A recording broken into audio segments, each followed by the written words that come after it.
ও মাই god বন্ধুরা, এবার উঠবে শাকিব খানের তুফান সিনেমার ঝড়। বন্ধুরা, আপনারা নিশ্চয়ই মোবাইলের স্ক্রিনে একটি ছবি দেখতে পাচ্ছেন। আসলে এটি তুফান সিনেমার শুটিং সেটের ছবি, যেখানে ফাইটিংয়ের দৃশ্য ধারণ করা হয়েছে। অসাধারণভাবে ফাইটিংয়ের দৃশ্য ধারণ করা হলো। এই সিনেমার ফাইটিং দৃশ্যগুলো ধারণ করার সময় ভারতীয় প্রযোজক সংস্থা এসবিএফ জানিয়েছেন, এই সিনেমায় কত টাকা বাজেট লাগবে আমি তা শুনতে চাই না, সিনেমাটি ভালো হবে এটাই কথা। যত বাজেট লাগে আমি এই সিনেমার পিছনে লগ্নি করব, কোনো সমস্যা নেই।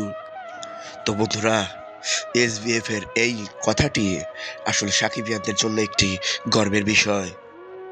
কারণ এসবিএফ এর আগে যতগুলো সিনেমা বানিয়েছে তাদের টার্গেট থাকতো যে এই সিনেমায় এত কোটি টাকা খরচ করব, এত কোটি টাকা ইনকাম হবে। কিন্তু এই তুফান সিনেমায় কোনো বাজেট নেই, যত টাকা লাগে এই সিনেমার জন্য খরচ করা হবে।